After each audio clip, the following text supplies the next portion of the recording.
Caccia al pirata della strada che ieri sera ha travolto Luciano Paro, il 76enne, poi morto in pronto soccorso per un infarto. Sulle sue tracce la polizia locale, l'appello a consegnarsi del comandante Gallo, testimonianza shock, investito senza pietà. Si sente male durante un pranzo in agriturismo a Volpago del Montello, morto un 56enne, sul posto è intervenuto anche lì di soccorso, ma per l'uomo non c'è stato nulla da fare.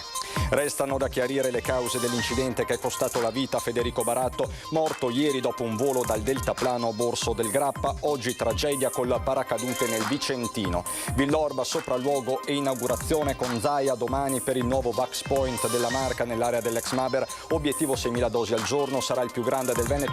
La diretta dell'evento su Antenna 3 dalle 10.45. Dopo la manifestazione del CONI nelle piazze del Veneto si alza il grido d'allarme delle scuole di danza. Consentito lo spritz, ma noi chiudiamo. Musica e spettacolo per rilanciare il turismo nella Marca. Nella splendida cornice di Villa Maser si è esibito il noto DJ Giotti Vannelli, senza pubblico dal vivo ma con migliaia di utenti da tutto il mondo. Si apre per la prima volta le telecamere per la nostra rubrica Un oggetto, una storia, il salotto che nel Settecento ha ospitato a Treviso l'imperatore Napoleone.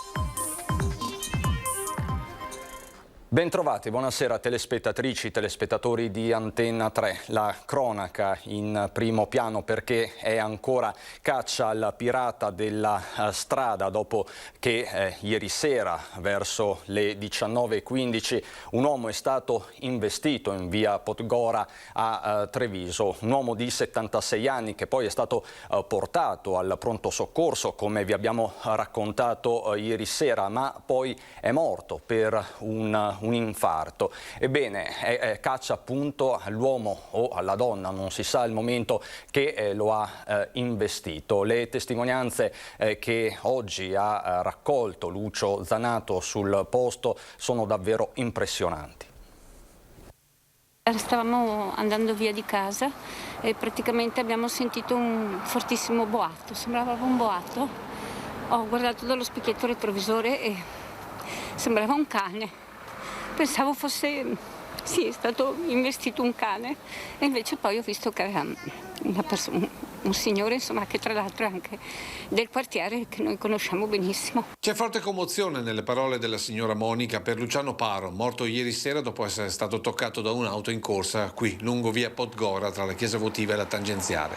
L'incidente intorno alle 19.15, Paro stava pedalando in sella alla sua bicicletta quando in questo punto è stato stretto da un'auto di colore chiaro che viaggiava a forte velocità lungo lo stesso senso di marcia. Il veicolo avrebbe toccato il ciclista con uno specchietto poi ritrovato a terra dai vigili, proseguendo la corsa senza fermarsi e prestare soccorso. Paro in seguito all'urto è caduto rovinosamente a terra con fratture e lesioni, ma l'arrivo immediato dell'ambulanza non in pericolo di vita. Poi in ospedale le sue condizioni si sono aggravate fino alla morte. Ora il conducente dell'auto investitrice rischia l'incriminazione per omicidio stradale e omissione di soccorso. Luciano Paro aveva 77 anni, era vedovo con una figlia e viveva in questa casa di via Sant'Antonino. Via Podgora sicuramente l'aveva attraversata più volte da corriere con il furgone. Una strada insidiosa, sottolineano i residenti.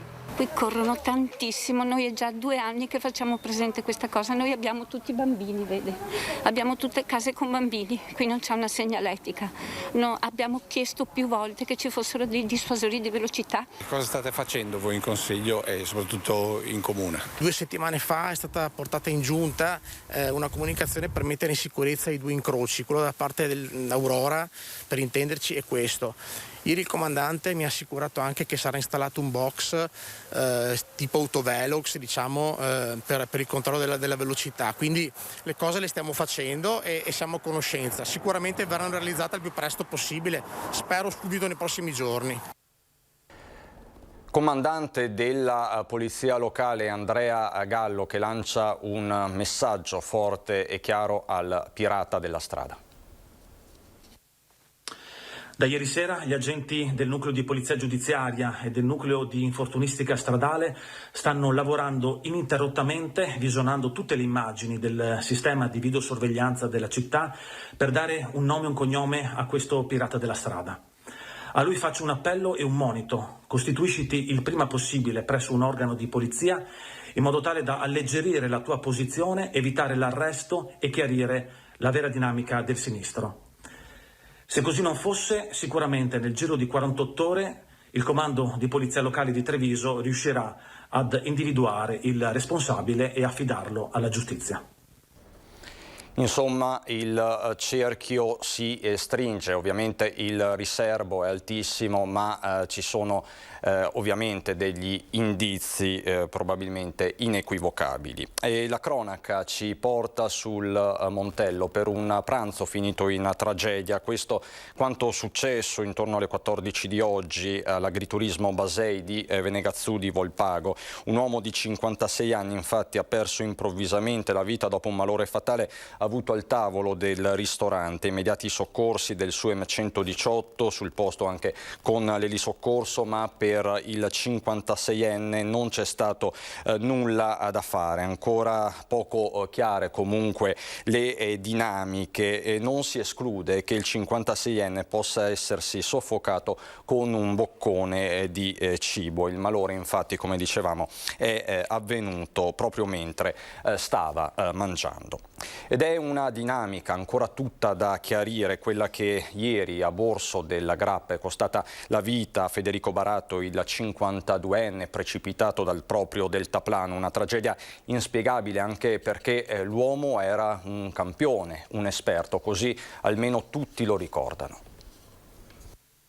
Resta ancora da stabilire l'esatta dinamica degli eventi che hanno portato al decesso di Federico Baratto, l'istruttore di volo di 51 anni che sabato ha perso la vita cadendo dal suo deltaplano. Baratto, che aveva una grande esperienza, aveva appena effettuato il decollo dalla pedana di Col del Pupolo assieme a una cliente quando si è verificata la tragedia. Per motivi che rimangono ignoti, l'uomo non era assicurato al deltaplano e quindi, dopo aver resistito aggrappato alla barra con la sola forza delle braccia per qualche istante, si è lasciato cadere nel vuoto. Il velivolo è andato a posarsi contro gli alberi, ma la donna non ha subito conseguenze gravi. La ricerca di Baratto è iniziata immediatamente e solo dopo ore gli uomini del soccorso alpino e quelli del SUEM hanno trovato il suo corpo. Era caduto per centinaia di metri morendo nell'impatto con il suolo.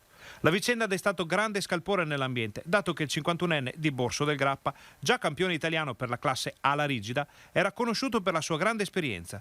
La sua agenzia, che aveva voluto chiamare Volare Emozione, portava le persone ad avvicinarsi al volo in deltaplano in piena sicurezza, come dimostrano le foto e i video pubblicati dallo stesso Baratto sui social. Un istruttore paracadutista è morto e un altro è rimasto gravemente ferito nel corso di un lancio dopo che i loro paracadute si sono agganciati facendoli precipitare a terra. L'incidente è avvenuto poco dopo mezzogiorno all'aeroporto di Thiene in provincia di Vicenza. La vittima, 38 anni, era residente a Schio. Il ferito è invece un cittadino americano che dopo essere caduto a terra è stato soccorso e trasportato d'urgenza all'ospedale San Bortolo di Vicenza. La cronaca però ci riporta nel Trevigiano a Vittorio Veneto, dove nonostante il divieto della questura i manifestanti del gruppo Ancora Italia si sono riuniti ugualmente nel pomeriggio di oggi nel centro della città. Nei giorni scorsi avevano chiesto di poter radunarsi liberamente, richiesta respinta come era avvenuto del resto la scorsa settimana. Interdetta Piazza del Popolo, presidiata anche oggi dalle forze dell'ordine, i partecipanti si sono ritrovati all'altezza dei giardini, dove a prendere la parola è stato anche l'infettivologo dissidente Fabio Franchi, che ha parlato di virus e mascherine. Libertà e vergogna, gli slogan urlati anche alla volta delle forze dell'ordine, ma non ci sono stati disordini né particolari tensioni. Una sessantina le persone presenti. Di rischio dittatura ha parlato Davis Bonaldo, che è portavoce di Ancora Italia per la provincia di Treviso. Ma i vaccini, nolenti o volenti, servono per uscire dalla pandemia. Domani a Villorba sarà inaugurato in tempi davvero record il nuovo polo vaccinale della Marca. Sarà presente anche il governatore Zaia. Diventerà il polo, il lab vaccinale più grande del Veneto. Dalle 10:45 la nostra diretta. Domani con presenza del Presidente Zaia, che ringrazio, inaugureremo questo hub importante. Ringrazio anche l'imprenditore, il Presidente Zago, che ci ha dato la possibilità di avere uno spazio così grande che oltretutto è aumentabile, sono 6.000 metri quadrati più altri 5.000. Potrà arrivare quindi a un'estensione record di 11.000 metri quadrati il nuovo polo vaccinale della Marca, destinato a diventare il più grande del Veneto. Domani l'inaugurazione con relativo sopralluogo del presidente Luca Zaia. Mercoledì si entrerà nella piena operatività con i primi 4.600 iscritti, soprattutto tra gli over 50 che si sono prenotati in questi ultimi giorni. Faremo vaccinazioni dalle 8 di mattina fino anche alle 24 di sera, perché sarà l'hub che oltretutto raccoglierà anche, come dire, le vaccinazioni notturne in futuro, quando avremo un numero ragguardevole di vaccini, in modo tale da poter fare 6.000 vaccini al giorno. 6.000 dosi quindi al target del nuovo Vax Point di Villorba, una volta a regime, oltre la metà dell'obiettivo complessivo quotidiano fissato a 10.000 per l'intera provincia di Treviso. Sì, 10.000 è l'obiettivo della Marca, comprendendo gli altri centri ovviamente, perché saranno aperti Ponte di Piave, Riese, Godega, eccetera. Quello nuovo di Villorba andrà a sostituire il Vax Point attualmente allestito al Bocciodromo e nel medio periodo anche il centro di Lughignano. Avanti sempre, avanti tutta, fino ad arrivare poi al massimo regime nel momento in cui apriremo anche la sera. La diretta quindi domani mattina dell'evento a partire dalle 10.45 qui su Antenna 3. Ci saranno collegamenti e ospiti, seguiremo quindi in presa diretta questo importante giorno per la Marca trevigiana. Sarà invece effettuata tra domani e martedì l'autopsia sul corpo di Irma Dall'Acqua, di 91 anni, morta ieri mattina a Villorba per l'infarto che l'ha colta nel parcheggio del centro vaccinale, dove un'ora prima le era stata somministrata la seconda dose di vaccino. Ad occuparsene sarà l'anatomopatologo Alberto Furlanetto, fa sapere il direttore dell'ULSS 2 Francesco Benazzi. Vogliamo confermare, dice Benazzi, che non c'è nessuna causalità tra inoculazione e infarto, solo una tragica fatalità. E possiamo vedere, a proposito di vaccini, l'andamento delle somministrazioni in Veneto. Questo l'ultimo bollettino che parla delle vaccinazioni di ieri, quasi 40.000 le dosi somministrate, si sono superati quindi i 2 milioni di somministrazioni, le 2 milioni di somministrazioni in Veneto, 1.400.000 le prime dosi, 602.000 i cicli vaccinali completati. E quella di oggi è stata una giornata di disagi anche forti sulle strade verso le spiagge del litorale. Una delle arterie più trafficate è stata la Treviso Mare tra Silea e Roncade. Copione analogo anche su altri tratti come la Romea da Padova in direzione sottomarina, complice ovviamente anche la bella giornata. Traffico intenso è segnalato anche in questi minuti. Domenica di sole che ha portato anche all'assalto della città di Venezia, con disagi per rallentamenti e code in ingresso verso Piazzale Roma.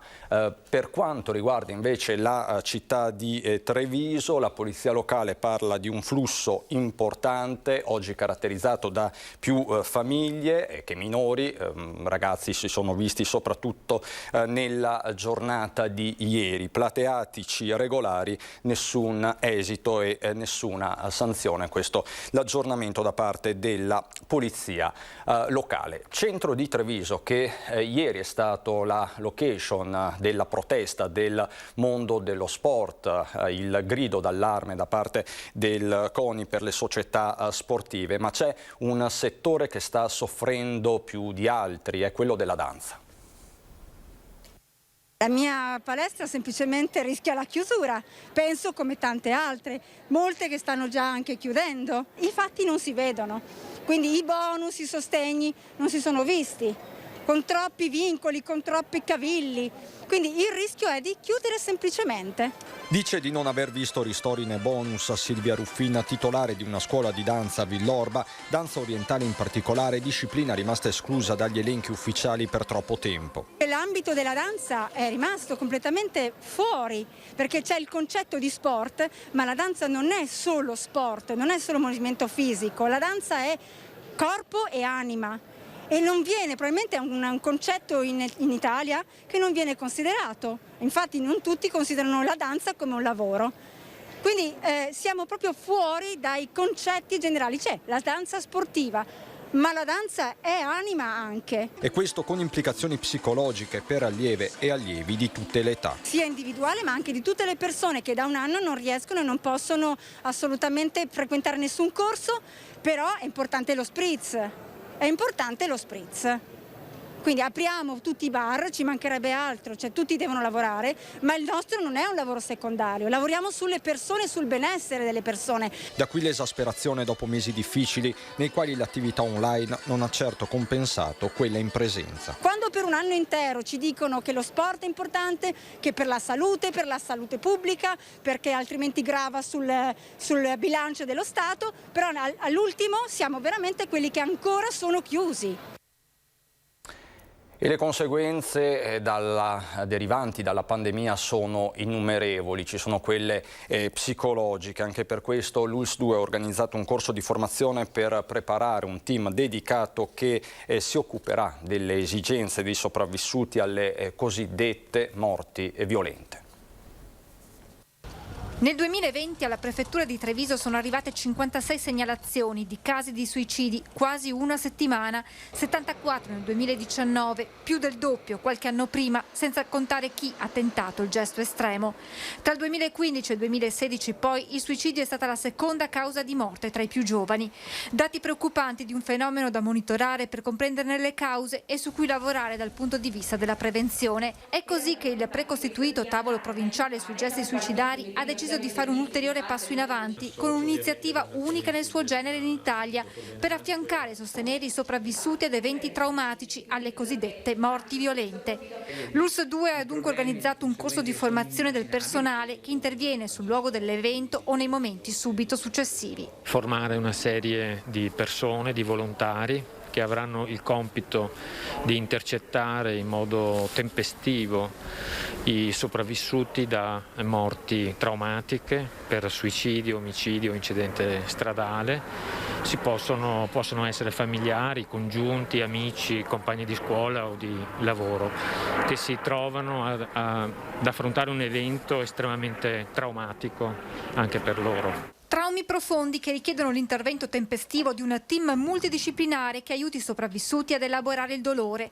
Ma per i professionisti chiamati a lavorare sul fronte della prevenzione di gesti estremi c'è una nuova sfida all'orizzonte legata alla pandemia, i cui primi effetti iniziano a farsi sentire soprattutto tra i più giovani, ma le conseguenze più profonde potrebbero palesarsi nei mesi futuri. Sicuramente siamo ancora in un momento critico e sicuramente ci saranno delle conseguenze da qui in avanti, no? Questo non c'è nessun dubbio, anche perché lo stress a cui siamo sottoposti si aggiunge a quello dell'anno scorso. Oggi festa della mamma, ma sono tante le problematiche che ogni giorno devono affrontare le madri di ogni età. Questo l'augurio del Comune di Treviso. Oggi essere madri è una scelta che non è solo una scelta personale, è una scelta sociale, quindi è importante che la comunità le mamme le accolga, le sostenga, le incoraggi e le aiuti. E questo è l'augurio. Un augurio alle mamme, che è anche un messaggio alla comunità, arriva da Gloria Tessarolo, assessore a Treviso, libera professionista e mamma di 2 bimbi. Sono state proprio le mamme a sostenere le famiglie in oltre un anno di pandemia, eppure continuano a essere loro le più fragili nel mondo del lavoro, come registra quotidianamente il servizio Spazio Donna. Le donne che vengono e si rivolgono al nostro servizio oggi sono sempre più donne tra i 40 e i 60 anni, 35 e 55, con un'alta scolarizzazione, che hanno lasciato il mondo del lavoro spesso per attendere, appunto, per riuscire a seguire i figli, non al primo ma al secondo o al terzo figlio, e che quindi tentano di rientrare nel mercato del lavoro dopo una decina d'anni. Rientro al lavoro che diventa una vera e propria sfida e riguarda anche le aspiranti e le neomamme. Per loro fondamentale diventa il supporto degli asili nido. Tra i nidi comunali e le scuole paritarie noi serviamo circa 400 famiglie. Se calcola che la media dei nati residenti è di circa 500 bambini l'anno, siamo quasi a copertura e non contiamo tutti i servizi privati e non contiamo ad esempio i nidi in famiglia, quindi siamo quasi a copertura. Più in generale, dice Tessarolo, le mamme devono sapere di poter contare su una rete di aiuto. Nei momenti di fragilità o di difficoltà di chiedere aiuto, sia in famiglia che fuori dalla famiglia. C'è un territorio che ha tante risorse e quindi di non crearsi problemi perché le risposte ci sono. Un augurio particolare vorrei farlo alle mamme di ragazzi fragili e per loro è un augurio davvero speciale. E oggi siamo stati in centro a Treviso per vedere come i trevigiani trascorrono questa giornata. Ecco Treviso nella domenica della festa della mamma. Tanta gente, molti turisti, ma tutti attenti a mascherine e distanziamenti e ad un pensiero per la propria mamma. Si comincia dall'immancabile fila dal fiorista, dove c'è chi ci va anche con la fidanzata. Fiori per le mamme o per le fidanzate? Per le mamme. E le fidanzate cosa dicono? Non importa, per le mamme va bene. Fiori immancabili sin da bambini. Solo fiori gli regali a tua mamma? No, gli ho regalato anche un biglietto che abbiamo fatto a scuola stamattina. Insomma, la mamma va sempre festeggiata. La mamma è la mamma. È unica sotto tutti i punti di vista. Per la maggiore, manco a dirlo, le rose. Ma di fiori ne ha due cosa? Due mamme? No, perché siamo un gruppo e quindi io faccio da portafiori per le mamme. Rose sì, ma anche altro per le mamme. Lungo i Burranelli la festa ha fatto il tutto esaurito. Tutto prenotato, piatto per la festa della mamma, frittura di pesce con tutti gli asparagi. E siccome la mamma è la mamma, ecco anche la dedica. Anch'io ne ho una di 91 anni, forza Giulietta! Poi c'è chi pensa già al prossimo anno. Esiste anche lo spritz della mamma? Ci organizzeremo per l'anno prossimo. E a proposito, da notare la notevole presenza di mamme in passeggiata. Festa della mamma oggi. Che regalo ha preso? Niente. Però sta per diventare mamma. Questo è il regalo più bello. Lei che cosa ha preso come regalo da mamma? Dei bellissimi biglietti con delle belle frasi da parte dei miei 3 figli. Ecco, una frase che se la ricorda? Che le mamme sono come i bottoni, legano tutto. Insomma, una festa inossidabile, con la consapevolezza che, come ci ha detto questo musicista, le mamme sono come i salmi, finiscono tutte in gloria. Una roba bella sicuramente potrebbe essere una cosa del tipo questa.